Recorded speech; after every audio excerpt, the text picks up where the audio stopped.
You know, if there's one thing I can safely say about this movie is that it definitely didn't miss its mark.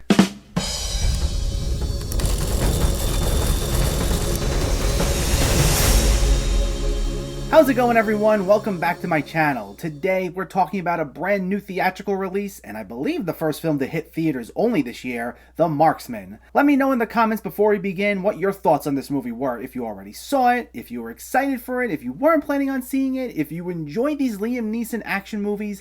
Let me know so we can discuss. Also, make sure to hit that thumbs up button if you like these reviews, as it helps me out immensely by getting my channel out there and growing the community. And if you are new here, I hope you consider hitting that subscribe button so you can stay up to date with reviews of new releases, older films, hidden gems, and so much more on a near daily basis.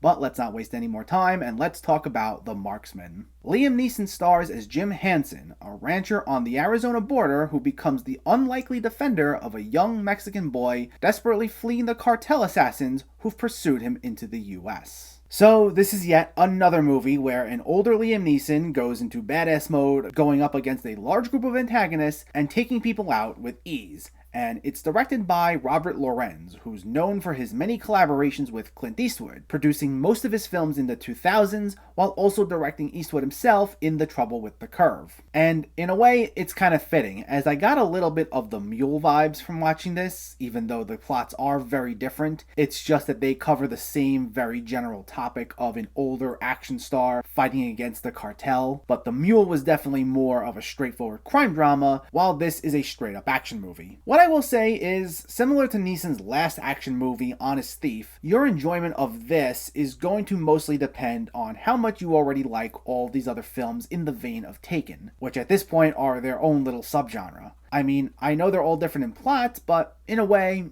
if you've seen one, you've seen them all. You know Neeson's going to be this very sympathetic sort of guy who's tough, but he also has a kind heart, yet he's also someone who you shouldn't underestimate, so every time he fights to survive, you more or less know how the outcome's going to be for him. If you really don't like these movies for the most part, I don't think this will be the one to win you over. But if you think they're mostly fine, then that will more or less be what you'll think of this. I will say, Neeson himself is good here, as he is in most of these other films. He's always had a naturally likable energy to him, and that's once again at the forefront of his performance here. He's someone who wants to just do the right thing, which is why he's so committed to getting this young boy back to his family, even though he really has no obligation to do so. So that was nice. Plus, I thought he had solid chemistry with Jacob Perez, who plays the young boy Miguel. So anytime it was just them talking in his car, it was enjoyable and kind of sweet without getting too sappy. And there was a good source of tension throughout this film, as it was a chase movie in a sense. A lot of the film is Neeson and Perez out on the road,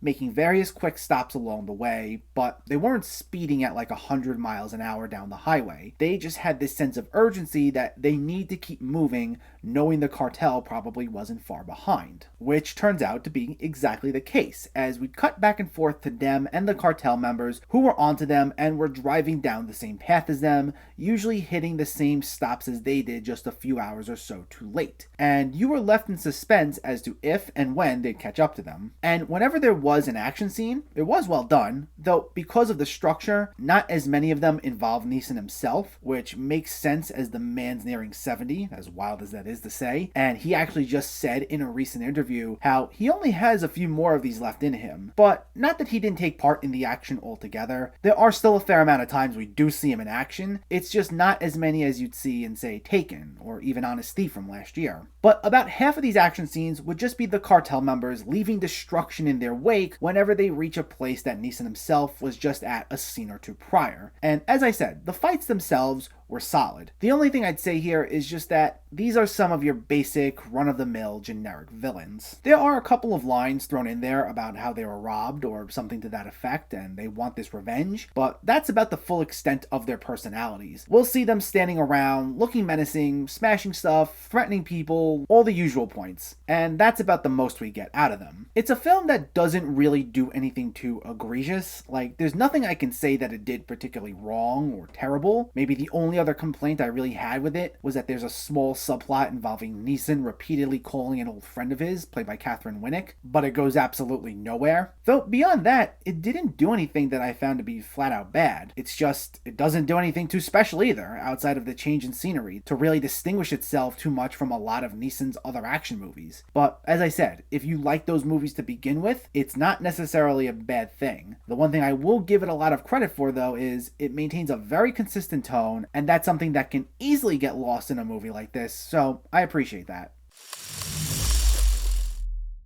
This isn't the deepest movie around by any means, nor is it the most original, and as I said, it's almost entirely based on your enjoyment of these Taken-style action movies with Neeson. Personally, I think they're fine for what they were, so I actually didn't mind this. Neeson himself was good, the action scenes were well done, it was pretty suspenseful for the most part. It's just the fact that it's a fairly surface level film, and it's one that you don't need to see by any means, but it at least delivers what it promises, and I respect that. The Marksman gets a 6.5 out of 10.